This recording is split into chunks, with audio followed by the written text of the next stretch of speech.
السلام علیکم دوستو۔ عام طور پہ لوگوں کے ذہن میں ایک سوال آتا ہے کہ کیا اسلام کے پیغمبر صرف عرب کی سرزمین پہ ہی آئے؟ کیا پاکستان، ہندوستان، چائنا اور ایران اور باقی ملکوں میں کیا کوئی پیغمبر نہیں بھیجا گیا؟ لیکن لوگوں کے اس سوال کا جواب قرآن کریم کی ایک آیت کچھ اس طرح دیتی ہے کہ ہم نے ہر قوم کے لوگوں میں ایک پیغمبر بھیجا تاکہ وہ لوگوں کو صحیح رستہ دکھا سکے۔ اسی طرح قرآن کریم کی سورہ نحل میں اللہ فرماتے ہیں کہ بے شک ہم نے ہر قوم میں ایک پیغمبر بھیجا جنہوں نے ایک اللہ کی عبادت کا کہا اور غلط خداؤں کی عبادت سے روکا۔ اب اگر ہندوستان کی بات کی جائے تو ہندوؤں کے مطابق ہندو مذہب کی ہسٹری سب سے قدیم یا پھر اینشینٹ ہے، جبکہ اسلام کے پیغمبروں میں حضرت نوح علیہ السلام کا دور سب سے قدیم یا پھر اینشینٹ ہے، جن کو کرسچن اور جیوز نوح کہتے ہیں۔ اور اس بات پہ مسلم، کرسچن اور جیوز ایگری کرتے ہیں کہ حضرت نوح علیہ السلام نے ایک بہت بڑی کشتی بنائی تھی جس میں مختلف قسم کے جانوروں کی جوڑی رکھی گئی تھی، اور اس کے بعد ایک عظیم سیلاب آیا تھا اور وہی لوگ زندہ بچے تھے جو اس کشتی میں بیٹھے تھے۔ اب اگر بات کی جائے قوم نوح کی، تو قوم نوح کی جو عادات تھی وہ آج بھی ہندوستان میں پائی جاتی ہیں، جو اس بات کو ثابت کرتی ہیں کہ حضرت نوح علیہ السلام کا تعلق ہندوستان سے تھا، اور ہندو حضرت نوح علیہ السلام کی بھٹکی ہوئی قوم ہے۔ مثال کے طور پر اسلام میں سب سے بڑا گناہ شرک ہے، یعنی کہ بت پرستی یا پھر مورتی پوجا، اور مسلمان علماء کے مطابق بت پرستی یا مورتی پوجا سب سے پہلے حضرت نوح علیہ السلام کی قوم نے شروع کی تھی، جو کہ آج تک ہندو مذہب میں کی جاتی ہے۔ نمبر 2، حضرت نوح علیہ السلام کی قوم ستاروں کے علم میں ایکسپرٹ تھی، یعنی کہ علم نجوم میں۔ نمبر 3، حضرت نوح علیہ السلام کی قوم میں اونچ نیچ کا کنسیپٹ موجود تھا، یعنی کہ اونچ ذات کے لوگ اور نیچ ذات کے لوگ۔ اب اگر یہ تینوں چیزیں دیکھی جائے آج کی دنیا میں، تو ہندوستان ہی ایک ایسا ملک ہے جس میں یہ تینوں چیزیں پائی جاتی ہیں۔ ہندوستان میں مورتی پوجا یا بت پرستی بھی کی جاتی ہے۔ علم نجوم میں بھی ہندو جوتش دنیا کے باقی جوتشوں سے زیادہ ایکسپرٹ ہیں۔ اسی طریقے سے ہندوستان میں اونچ ذات اور نیچ ذات کا کانسیپٹ بھی ہے، جیسے کہ برہمن کو اونچا سمجھا جاتا ہے اور اچوت کو نیچ سمجھا جاتا ہے۔ ہندوؤں کے مطابق برہمن خدا کے سر سے پیدا ہوئے، جبکہ اچوت خدا کے پاؤں سے پیدا ہوئے۔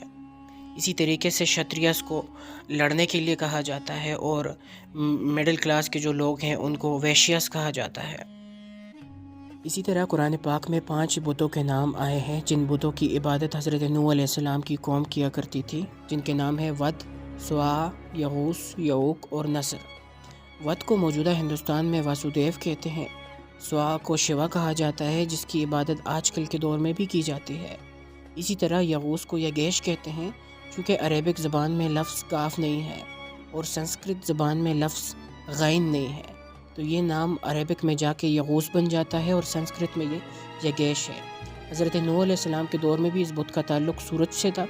اسی طرح ہندوستان میں بھی اس کا تعلق سورج کی عبادت سے کیا جاتا ہے، اور یعوق کو یہ لوگ یکش کہتے ہیں۔ اسی طرح نصر عربک میں عقاب کو کہتے ہیں، جبکہ ہندوؤں کی تو مذہبی کتاب عقاب کے نام پہ ہے، جس کو وہ گروڑ بھی کہتے ہیں، جیسے کہ ان کی کتاب گروڑ پران۔ تو اس طرح یہ نام جو وہاں پہ نصر ہے، یہاں پہ آ کے یہ نکچتر ہے یہ نام ہندوستان میں۔ اسی طرح قرآن کے مطابق حضرت نوح علیہ السلام کے دور کا سیلاب تنور سے شروع ہوا تھا۔ بعض علماء کے مطابق تنور جو ہے وہ تندور کو کہتے ہیں، یعنی کہ اوون، جبکہ بعض کے مطابق یہ کسی جگہ کا نام ہے۔ اب اگر کسی جگہ کا نام ہے تو یہ جگہ تنور ہندوستان میں موجود ہے، بالکل ساحل سمندر پہ۔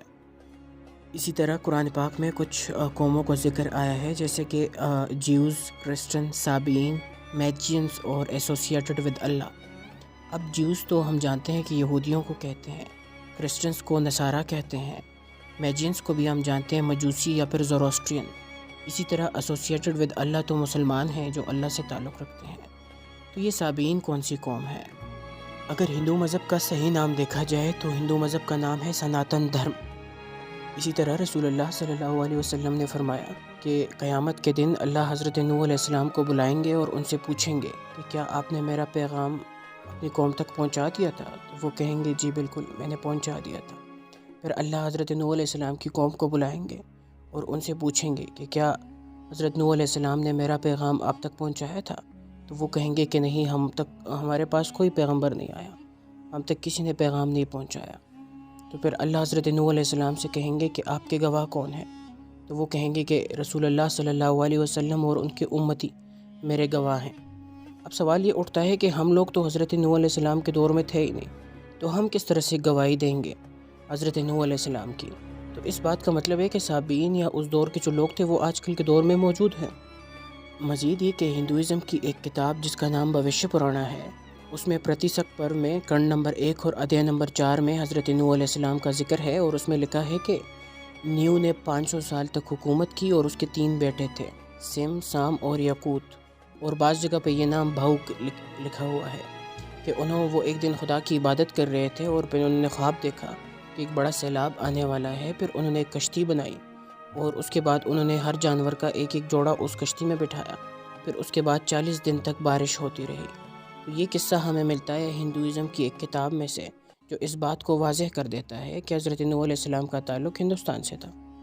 اور بھوشیہ پرانا میں موجود یہ واقعہ ایگزیکٹلی بائبل اور اس کے علاوہ تورا اور قرآن پاک سے میچ کرتا ہے۔ جیسا کہ قرآن کریم کی ایک آیت ہے کہ وَإِنَّهُ لَفِي زَبُورِ الْأَوَّلِينَ، اور بے شک یہ قرآن اور نبی کریم صلی اللہ علیہ وسلم کا ذکر زبور الاولین میں موجود ہے۔ اب ہم جانتے ہیں کہ آسمانی 4 کتابیں ہیں، تورات، زبور، انجیل اور قرآن پاک۔ اس کے علاوہ صحف ابراہیم بھی کچھ الہامی کتابیں تھیں، آسمانی کتابیں۔ اور اگر زبور الاولین کو دیکھا جائے تو اگر زبور الاولین کو عربی سے سنسکرت میں کنورٹ کیا جائے تو یہ بنتا ہے آدی گرنتھ، اور ہندو کے مطابق آدی گرنتھ ویداس ہیں، وہ ویداس کو آدی گرنتھ کہتے ہیں۔ تو ابھی ہم چیک کرتے ہیں کہ کیا ویدا ہی وہ کتاب ہے جو حضرت نوح علیہ السلام کو دی گئی تھی۔ تو لیٹس اسٹڈی ویداس کے ہندو اسکرپچر کیا کہتے ہیں، کیا واقعی قرآن کی تعلیمات ویدا میں موجود ہیں کہ نہیں۔ ہندوازم کی 4 مین کتابیں ہیں، جس میں سے رگ وید، اتھروا وید، سام وید، یجر وید ہیں۔ اس کے علاوہ اپنشدس ہیں اور 17 پران ہیں ان کے۔ سو لیٹس اینالائز، ابھی ہم دیکھتے ہیں کہ ویداس کی ٹیچنگز کیا ہیں۔ سود یا پھر انٹرسٹ کے بارے میں ویدا میں لکھا ہے کہ او خدا ان کی خوشحالی کو تباہ کر دے جو سود کا کام کرتے ہیں یا پھر انٹرسٹ کا کام کرتے ہیں، پیسے دے کے منافع لیتے ہیں۔ اسی طرح رگ وید میں لکھا ہے کہ چونکہ آپ عورت پیدا ہوئی ہو تو اپنی آنکھوں کو نیچے رکھیں، اپنے پاؤں کو جوڑ کے رکھیں اور ایسے کپڑے نہ پہنیں جس میں آپ کی باڈی نظر آئے، یا آپ ٹائٹ کپڑے نہ پہنیں۔ اسی طرح زکوٰۃ یا پھر چیریٹی کے بارے میں لکھا ہے کہ جو لوگ زکوٰۃ دیتے ہیں نہ تو ان کو کوئی غم ہوتا ہے اور نہ ان کو کوئی ڈر، اور ان کے لیے کامیابی ہے اس دنیا میں بھی اور مرنے کے بعد کی زندگی میں بھی۔ اسی طریقے سے اتھروا وید میں لکھا ہے کہ دودھ، شہد اور شراب کی نہریں جنت میں بہہ رہی ہوں گی، جو کہ ایگزیکٹلی میچ کرتی ہیں اسلامی ٹیچنگز کے ساتھ۔